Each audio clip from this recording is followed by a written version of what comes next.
Olá, olá, boa noite, tudo bem com vocês? Sejam bem-vindos ao canal Educação, aqui para a nossa aula do sigaaspegadas.com, professor Adedo aqui com vocês. Olha, pessoal, já está com um tempo, né, que a gente está falando aí da Serra da Capivara, das suas características, da relação, né, que a gente está fazendo dessas características com a criação de memes, a importância do meme como linguagem. A gente já viu, inclusive, parte de arte pré-histórica. E na aula passada, que já tem um tempo aí, né, por causa dos feriados, na aula passada a gente falou do Museu do Homem Americano, certo? Na aula de hoje, nós vamos ter aí características, formação, fundação e desenvolvimento do Museu da Natureza. Quando eu falei uma aula lá no começo no finalzinho de setembro, sobre a própria estrutura da Serra da Capivara, né, a gente deu uma pincelada sobre os dois museus. Depois a gente teve aquela aula só sobre o Museu do Homem Americano e hoje a gente vai ter esse aprofundamento maior, né, sobre o Museu da Natureza, que também faz parte, né, dos projetos da Fundam, a Fundação Museu do Homem Americano na Serra da Capivara, beleza? Então vamos lá começar, hoje 26 de outubro, vou pegar aqui o meu giz vermelho. Tá aí o roteiro da nossa aula, o Museu da Arte, seu legado artístico e científico como objeto do conhecimento, ou seja, é o assunto da aula. O objetivo dela é conhecer os aspectos estruturais e a organização da região da Serra da Capivara, e no finalzinho a gente vai resolver umas questões acerca desse assunto. Vamos lá. Museu da Natureza na Serra da Capivara é o único no Brasil sobre a evolução da natureza. Ou seja, é o único museu de arte natural no Brasil com essa proposta de evolução da natureza. E como vocês veem aí na foto, né, ele está cravado no meio daquela região, certo, da serra. Inaugurado em 2018, é um museu novo, né, o museu está à altura da importância que a Serra da Capivara é para o mundo. E qual é essa importância, gente, que a Serra da Capivara tem para o mundo? A gente já viu nas nossas aulas aqui, certo? Que a pesquisa pré-histórica, a pesquisa paleontológica, né, a pesquisa arqueológica feita no Parque Nacional da Serra da Capivara evidenciou um monte de coisa acerca do desenvolvimento dos seres humanos aqui nas Américas e serviu, inclusive, de referência para recolocar historicamente as datas sobre o povoamento aqui das Américas. Então, uma importância, assim, uma relevância muito grande para a comunidade científica mundial, sim. E esse museu, assim como o Museu do Homem Americano, ele foi instalado aí para, né, reforçar ainda mais as pesquisas que estão sendo feitas lá, a importância dos estudos na Serra da Capivara, a importância histórica, certo, que aquela região toda tem para esses aspectos científicos que já foram apresentados aqui. A obra alia o passado, né, com o que há de mais moderno e tecnológico para mostrar aos visitantes como era a natureza no início dos tempos e as muitas transformações até os dias atuais. Essa é a característica, né, da exposição, das exposições apresentadas lá no Museu da Natureza, que é de mostrar essa evolução da natureza desde o início dos tempos até os dias de hoje. Bom, aí uma vista panorâmica, para vocês terem uma ideia de onde é que está esse museu. Às vezes a gente fica se perguntando, meu Deus, isso no meio do nada? Que nada? Está no meio do tudo. Toda a Serra da Capivara, a Serra das Confusões, a vegetação própria daquele lugar, né, que é da Caatinga, isso aí muito provavelmente no período de chuva, por isso que está verdinho. A gente tem essa primeira noção, né, esse primeiro susto, como é que um museu tão altamente tecnológico instalado no meio, né, dessa região assim que parece isolada, mas não é. Tem todo um aspecto aí de distanciamento, mas a estrutura está muito bem colocada, tem referências aí de instalações certo? Que dão todo o aporte necessário para esse museu existir aonde ele existe. E ele não poderia ser colocado em outro lugar. Quando a gente fala de Serra da Capivara e da importância que ela tem nas pesquisas, né? E toda essa questão que a gente já falou, não teria como esse museu ser colocado em outro lugar. Ele teria que estar exatamente onde ele está. E vai o mundo todo para aí, viu? O Museu da Natureza foi inaugurado em 18 de dezembro de 2018. A ideia dessa obra saiu da cabeça pensante e visão de futuro dela sempre, né, a arqueóloga Nied Guidon, com um projeto desenvolvido pela Fundação do Museu do Homem Americano, Fundan, que a gente conheceu na aula passada. O museu tem curadoria de Marcelo Dantas. Ocupando uma área de 1.000 metros quadrados, a obra concluída em 1 ano e meio e financiada pelo Banco Nacional do Desenvolvimento Social Brasileiro, né, o BNDES, a sua construção se deu ao lado do Parque Nacional da Serra da Capivara, mas fora da área de preservação. Isso é importante porque tem que manter preservada, né, as áreas necessárias ainda para estudo.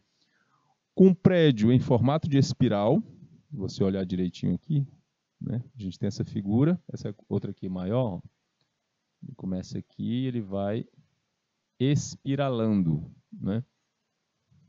Com o prédio em formato de espiral, bem no meio da típica caatinga, ele fica com vista para a imagem da Pedra Furada, uma formação rochosa com furo, que é um dos cartões postais da Serra da Capivara. Inclusive, o Museu da Natureza é o primeiro edifício no Brasil construído em modelo espiral, planejado com estrutura metálica e vidro. Então, o museu já chega cheio de inovação, certo? O primeiro edifício brasileiro construído nessa forma de espiral, planejado, né, com estrutura metálica e vidro. Tem essa estrutura todinha aqui, certo? Nesse formato espiralado, metal e vidro. Eita, vidro. Vamos lá. E esse formato em espiral, gente, do museu tem um motivo. Não foi assim à toa. A gente sabe que a arquitetura, defender aqui a área, diferente de engenharia pura, né? Não estou aqui diminuindo, mas a gente costuma chamar o arquiteto de artista social. E muitas vezes, em algumas aulas que eu estou falando sobre arquitetura, muitos alunos me perguntam, professor, qual é a diferença de arquitetura e engenharia? A engenharia resolve os problemas que a arquitetura cria. Eu costumo falar desse jeito. O arquiteto pensa, inclusive muitas coisas que o arquiteto vai pensar não passa, né, pela preocupação do engenheiro, como, por exemplo, a vivência humana dentro do edifício, passagens, largura de porta, né, circulação de ar, iluminação, isso fica a cargo mesmo. Tranquilidade e conforto dentro dos edifícios, dentro das construções, fica a cargo dos arquitetos. Então, quando o arquiteto pensa um espaço, ele pensa um sem número de situações e principalmente a funcionalidade daquele espaço, certo? Então, esse formato de espiral não é à toa ou só para ficar bonito, interessante, certo? Tem um motivo. Essa estrutura foi para reproduzir formas de folhas, conchas e outras, né, de natureza orgânica que tem em sua composição esse modelo de espiral e que são comumente encontradas no ambiente natural. Se vai ser o Museu da Natureza, se vai falar do desenvolvimento, né, da natureza desde os primórdios dos tempos até hoje, é natural que dentro da estrutura do prédio, da sua formação, tenha algo que lembre essa questão da natureza. Então, os arquitetos pensaram nesse formato aspiralado. E na minha visão, eu dei uma olhada assim e pensei, essa forma de apresentar a evolução de seja o que for, no caso aí a natureza, se fosse uma linha, uma coisa linear, talvez não ficasse tão dinâmico. Então você vai entrando no museu e vai, cada volta que você dá, você se aprofunda mais. Então tem essa coisa também, né, da questão filosófica da coisa toda, da história toda. Olha só, isso aqui já é... Eu ainda não visitei esse museu, mas eu conversei com alguém que já foi lá, e essa parte aqui que a gente está vendo na foto já é próxima do finalzinho, do núcleo, né, do museu, quando você já passou por várias fases, e aí tem essa parte do centro, que é coroada aí com a exposição desse esqueleto de preguiça gigante, no finalzinho já, no meinho da espiral. Agora, por que Museu da Natureza? Por que esse nome? O parque já abriga, né, e conta a história humana, que é o Parque Nacional da Serra da Capivara. O que é feito no Museu do Homem Americano também.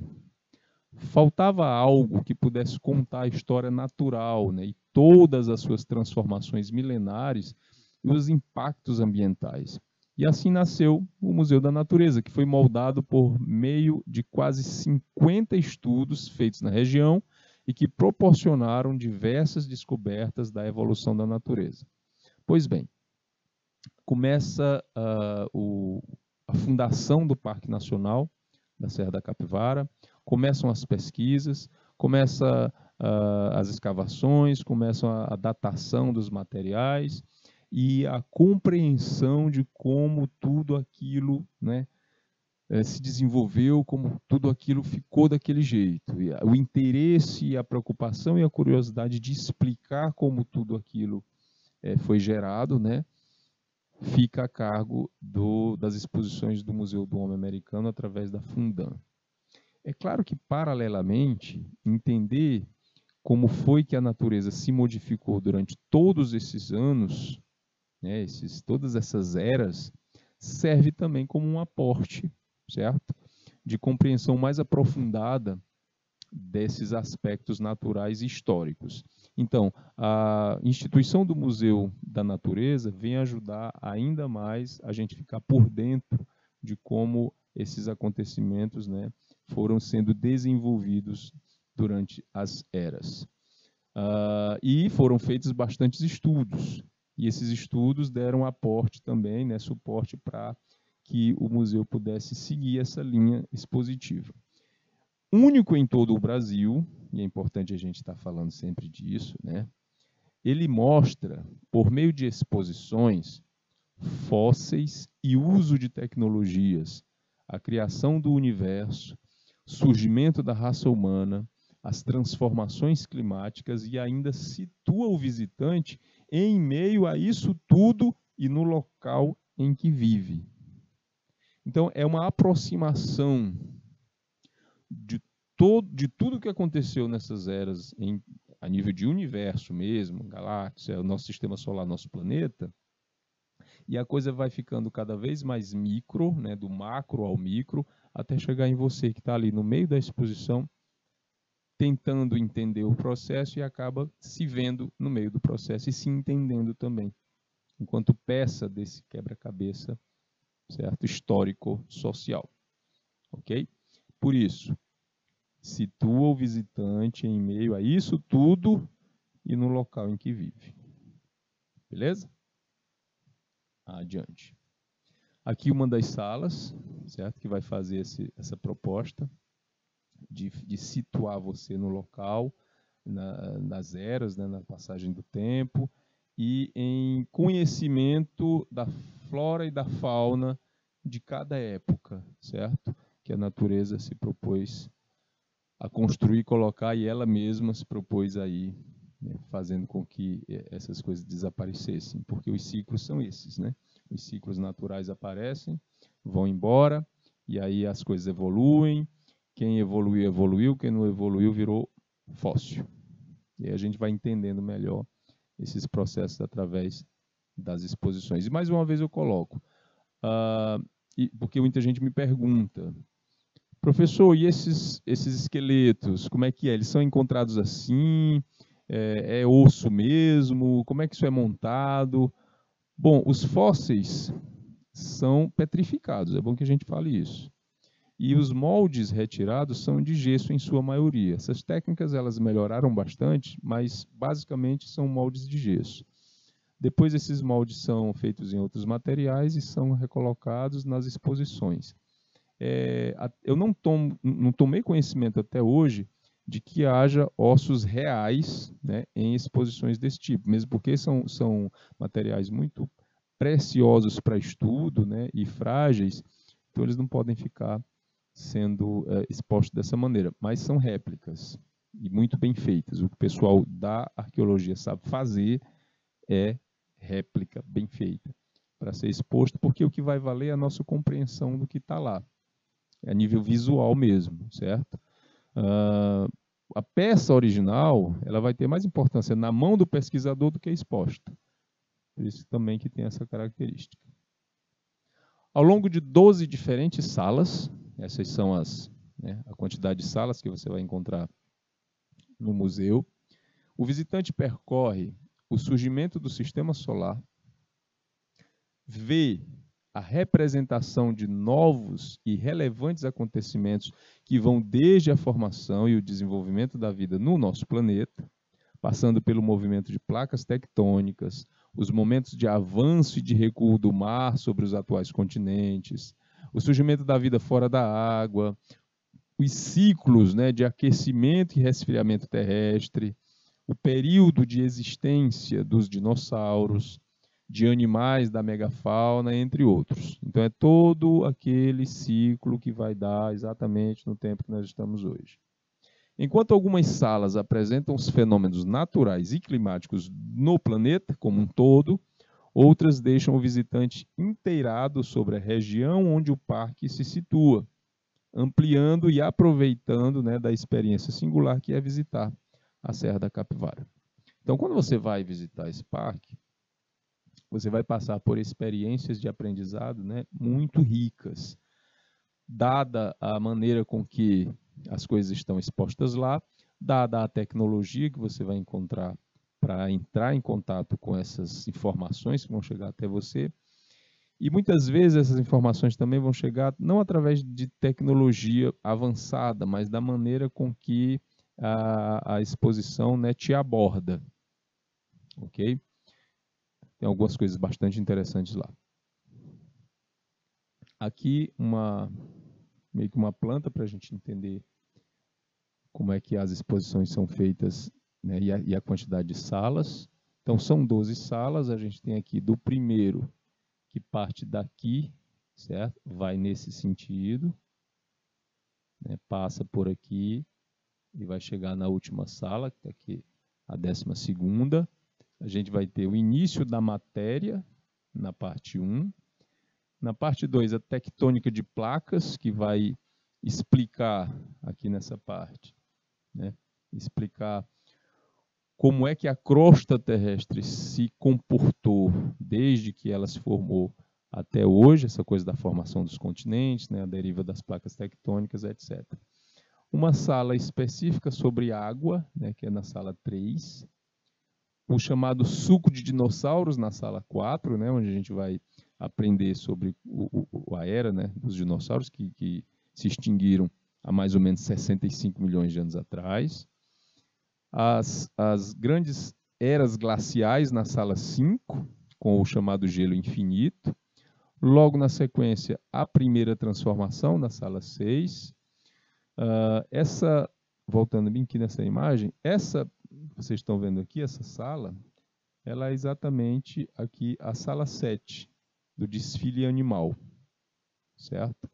Adiante, os animais pintados, a caatinga na sala 9, aí você vai ter uma inserção dentro do bioma, né, que faz parte da Serra da Capivara, né, a caatinga, do Tupi-Guarani Mata Branca, né, caatinga.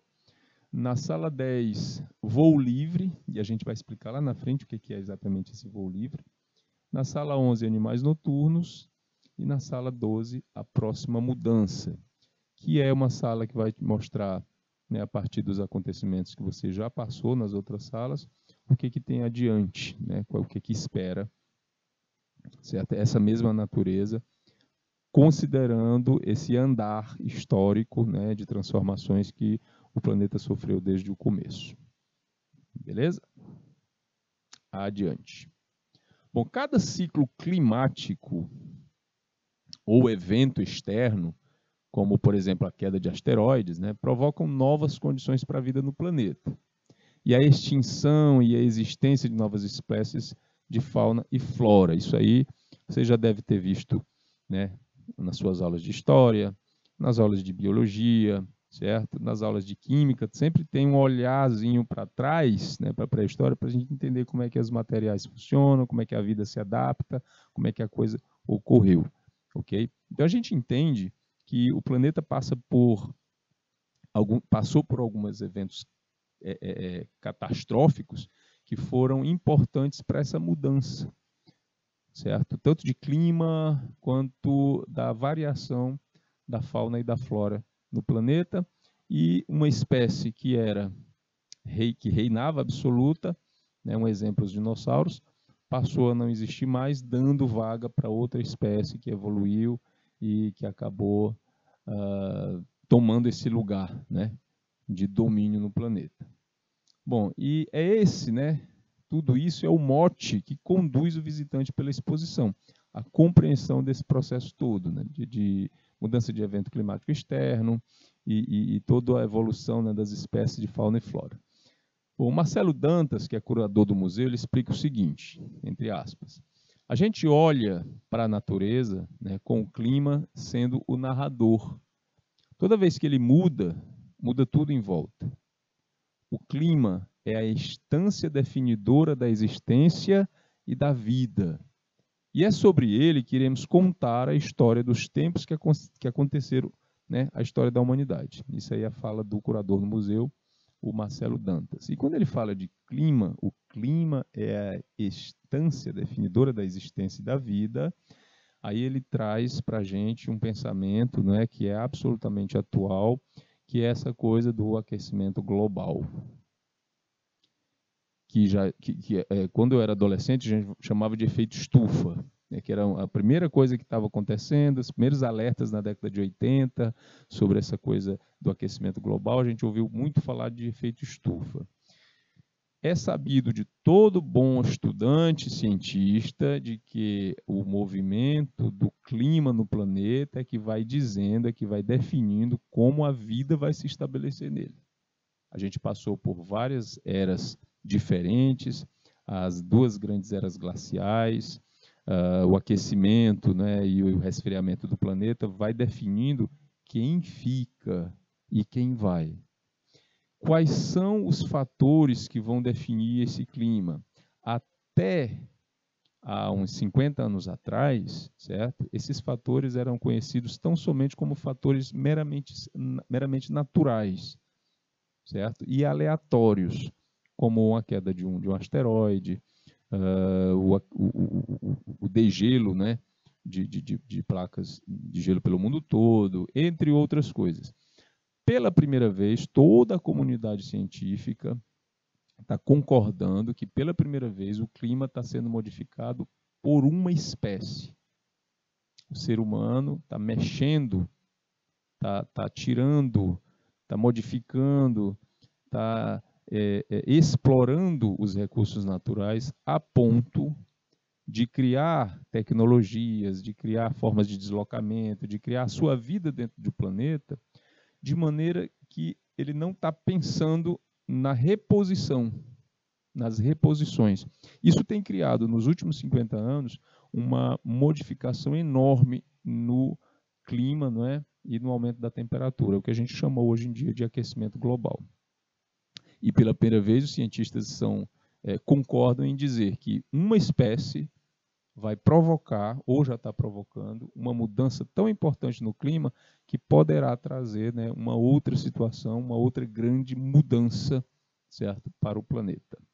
E quando o Marcelo Dantas diz o clima é a instância definidora da existência e da vida, ele traz essa discussão, né, que ainda está assim meio tímida, mas está cada vez sendo mais discutida e aceita pelas comunidades científicas, está sendo aprofundada, né, principalmente nas áreas de ensino médio, quando a gente vai tratar de biologia, de história, de química e de história da arte também, porque quando a gente vai tratar de pré-história, a gente vai tratar dessas questões. Enfim, está cada vez mais sendo discutida, o que é importante. Vamos dar aqui continuidade. Uma das salas, né, todas as salas do museu vão tratar dessas questões usando tecnologia. Elas usam essa tecnologia para convidar o visitante a uma imersão na história da natureza, desde as origens do sistema solar até os dias atuais. Então, quando você vai visitar o Museu da Natureza, você vai ter acesso, assim como tem no Museu do Homem Americano, né?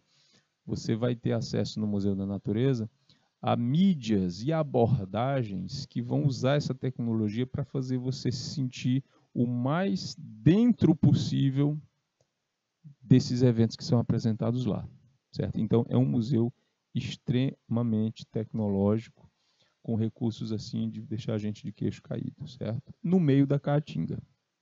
É bom dizer que é um recurso que está lá para a gente entender, né, o próprio meio onde o museu se encontra. Ainda segundo o curador, o Marcelo Dantas, o museu traz para o debate o fato de estarmos vivendo uma nova mudança climática em que, pela primeira vez na história do nosso planeta, a ação de uma só espécie tem impacto global nessa relação. Aí ele diz o seguinte: os níveis de gás carbônico emitidos pela humanidade, resultado de queimadas, desflorestamento e atividade industrial, entre outros, têm contribuído drasticamente para o aquecimento do planeta. E o Museu da Natureza vem dar a sua parte, né, nessa função de informar a sociedade sobre o que está acontecendo, fazendo uma análise de toda essa evolução, certo, do clima até os dias de hoje, e trazer, levantar esse questionamento para criar reflexão. E dentro de uma sociedade, gente, informada, certo, estudada, culta, interessada, curiosa, certo? É dentro de uma comunidade como essa que esse tipo de informação ganha força e necessidade de ser discutido, certo? Porque se está acontecendo alguma coisa, essa coisa precisa ser entendida. E para que essa coisa precisa ser entendida? Para ela ser melhor encarada, para a gente pensar melhor as soluções em torno daquilo que está acontecendo. Tá, ok? E é nesse momento que os museus, as universidades, os centros de pesquisa são importantes. Quando a gente fala em museu, tem sempre aquela característica estereotipada de que é um lugar para guardar coisa velha.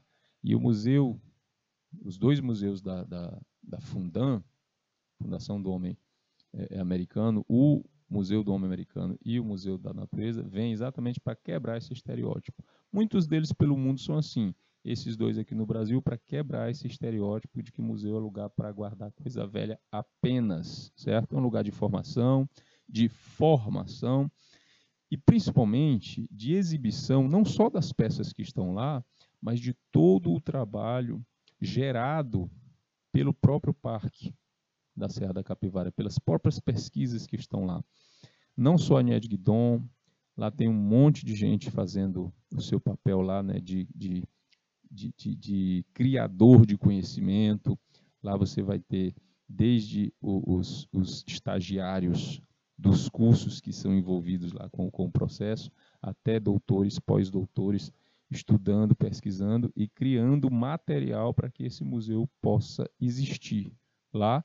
E para que ele existe? Para fazer esse vínculo entre a sociedade científica, certo? E a sociedade propriamente dita, os moradores do local, lá da região onde o parque se coloca, né? Existe.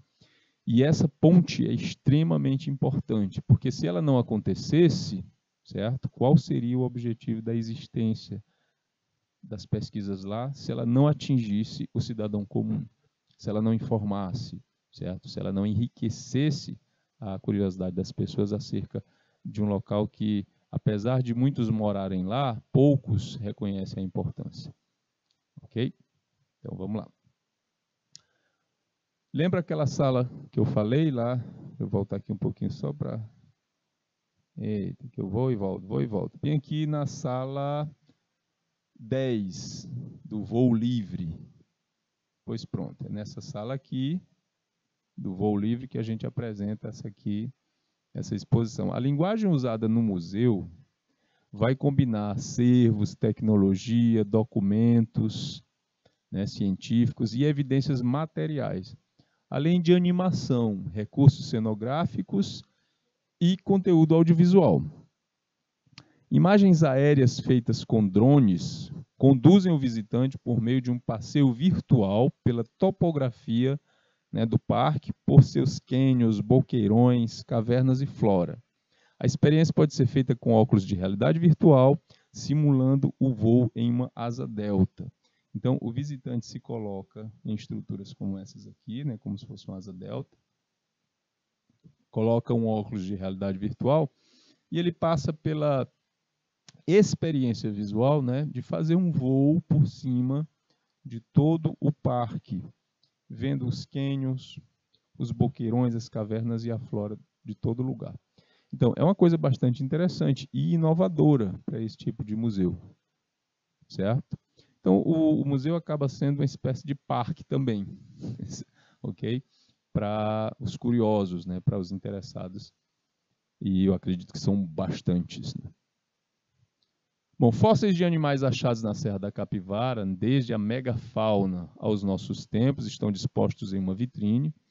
Na parede, eles ganham vida em reconstituições de cenas projetadas desses animais em atividade no clima úmido e frio da antiga Serra da Capivara. Imagens de dinossauros criadas por computação gráfica tridimensional são projetadas sobre uma pilha de barris que remetem, né, aos usados para armazenar petróleo e representam o nosso ponto de contato entre o presente e o passado, ou seja, os dinossauros e o petróleo. O que tem a ver uma coisa com a outra? Bom, a gente sabe que boa parte dos fósseis, certo? Orgânicos do planeta vão gerar, né, os chamados poços de piche, poços de petróleo. Okay?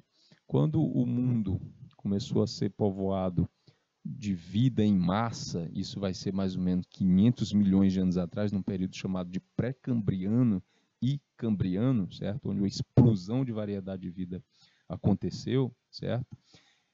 A gente muitas vezes não se pergunta o que foi que aconteceu com essa massa orgânica. Bom, os animais que viviam em sua maior parte no mar, certo? E eles iam morrendo, eles iam afundando e se depositando. E essa massa orgânica, ela foi, com o tempo, né, se transformando no que a gente chama hoje de petróleo. Por isso que a gente chama petróleo de combustível fóssil, certo? Isso, massa orgânica animal. O que aconteceu com a massa orgânica vegetal? Em sua grande maioria, principalmente no período do conífero superior, toda a vegetação, né, que nascia e morria, ela foi se depositando em espaços e se transformando em carvão vegetal. Aliás, em carvão mineral. O carvão vegetal é aquele que a gente faz com a madeira, né, queimada. Essa madeira não foi queimada, ela foi compactada e se transformou em carvão mineral. Isso. As minas de carvão que são exploradas hoje são exatamente dessa flora, né, do tempo do Carbonífero, que se tornou também esse chamado combustível fóssil, certo? Por isso essa relação que eles fazem, né, do dinossauro com o petróleo, porque são o que eles são hoje, né, combustível fóssil. Beleza? Bom, alguns animais que viveram no território brasileiro há milhares de anos foram modelados pela primeira vez, especialmente para o museu. Ou seja, o museu teve a necessidade de mostrar, né, alguns animais que estavam por aqui, que se desenvolveram por aqui naquela época, e eles foram modelados pela primeira vez. Antes era só questão do estudo do esqueleto e um desenho, né, uma arte feita bidimensional, uma pintura, mas escultura, modelagem da coisa em 3D, para alguns deles ainda não tinha acontecido. E aí o parque vai trazer essa modelagem pela primeira vez.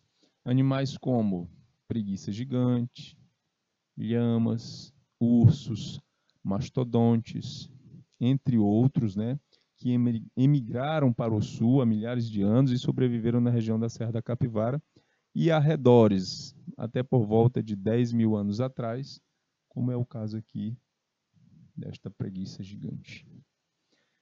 Ok? E são peças que vocês vão poder ver no museu, que está lá disposto para os visitantes.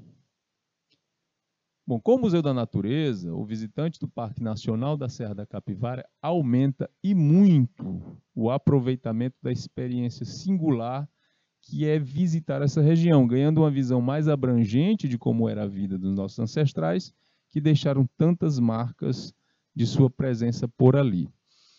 E aqui no finalzinho, né, outra sala, né, que também vai ter a ajuda de projeção, de computadores e de realidade virtual, para você ter uma noção mais ou menos de como essas comunidades pré-históricas trabalharam aí a questão da arte rupestre. Acredito eu, e outros também que eu já conversei sobre isso concordam, é que há a possibilidade desse museu continuar, né, crescendo com outras exposições, haja visto o desenvolvimento de outras áreas que vão aparecendo. Por exemplo, lá se estuda bastante essa questão de como a sociedade, a natureza, conjuntamente, né, se organizava e foi se transformando. E é bem provável que quanto mais se aprofunde nos estudos sobre a questão das comunidades que viviam lá na pré-história, certo? Se desenvolvam também uma pesquisa sobre como essas comunidades se comunicavam, certo? Então, o desenvolvimento da linguagem, certo? Da construção de cultura, das relações entre uns grupos e outros, certo? Guerras, invasões. É muito provável que o museu chegue a um ponto em que ele vá para esse nicho. Ou se crie um outro museu que trate especificamente dessas relações. E aí moldar, pensar, projetar como essa abordagem pode ser feita para apresentar por um público, certo?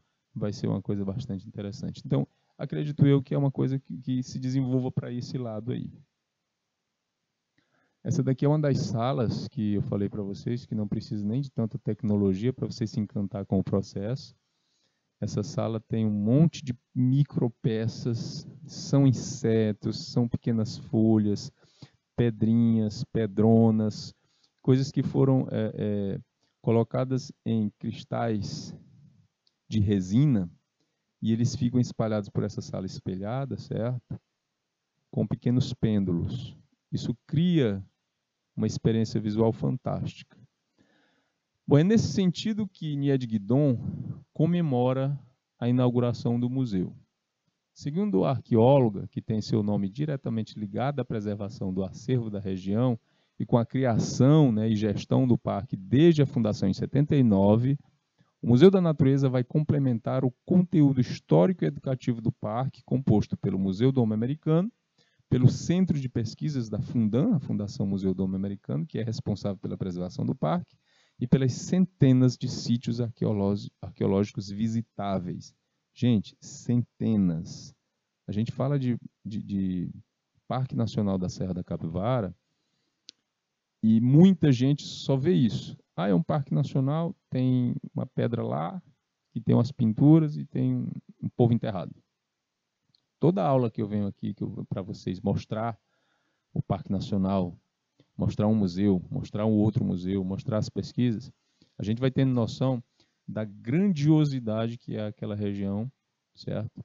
E o que está sendo feito lá em termos de pesquisa, ok? Não é só um lugar. E aí, só de parque, aliás, só de sítio arqueológico visitável, tem centenas, fora toda a questão do parque, da natureza e dos museus que estão lá à nossa disposição. Então, vale a pena visitar. Vamos para a questão? Vamos analisar aqui essa questão no finalzinho. Sobre essa coisa do museu.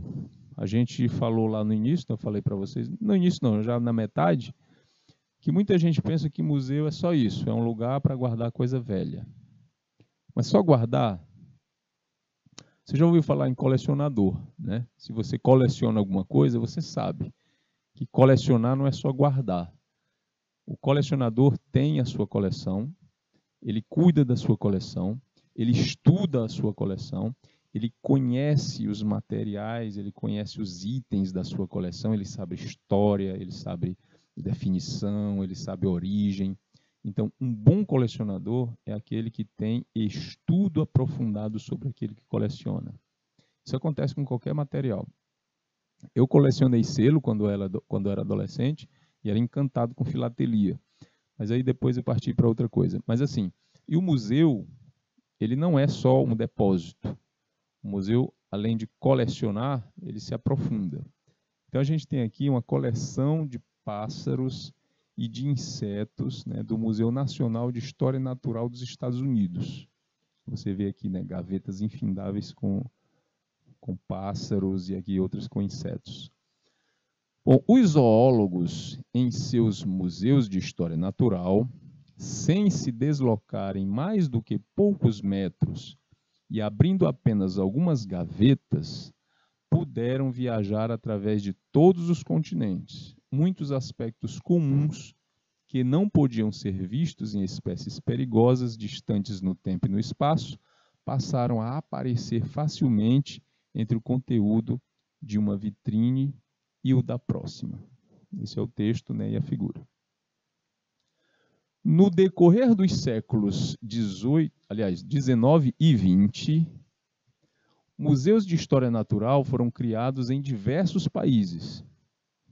Esses espaços buscavam não só expor curiosidades, como também promover em novas bases o conhecimento científico de fenômenos e seres vivos. A promoção dessa forma de conhecimento sobre a natureza se relacionava com a seguinte sequência de procedimentos. Letra A, coletar, observar e classificar. Letra B, analisar, colecionar e organizar. Letra C, experimentar, reunir e desmistificar. Letra D, descobrir, uniformizar e hierarquizar. Então, quais dessas alternativas, né, dá para a promoção, né, dessa forma de conhecimento sobre a natureza e se relaciona com essa sequência de procedimentos? Ou seja, o que faz realmente um museu de história natural? Qual é o objetivo maior? Não é o único, mas o principal, aquele que dá, né, cerne para todos os outros, as outras atividades que são feitas lá. Qual dessas alternativas? Bom, na letra D, a última aqui, tem uma história aqui de hierarquizar. Isso não é função do museu, hierarquizar, botar hierarquia sobre o que é mais importante e o que é menos importante. A visão científica é aquela sobre o olhar da compreensão de uma evolução. Então, a letra D não cabe. Na letra C, desmistificar, reunir e experimentar, né? De lá para cá, né? Experimentar, reunir, desmistificar. Experimentar é um processo, reunir não é uma coisa, uma preocupação única, certo? De um museu, então isso deixa a letra C meio que desequilíbrio. Na letra B, analisar, colecionar e organizar, não é somente isso que se faz. A proposta mesmo, valendo desses procedimentos, vai estar aqui na letra A, viu? Coletar, observar e classificar.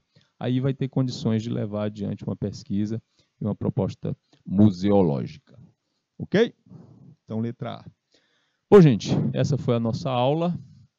Obrigado pela participação, obrigado por vocês todos estarem aqui. Eu vou deixar o meu abraço, uma ótima semana para todo mundo, um final de semana, e até a próxima. Tchau!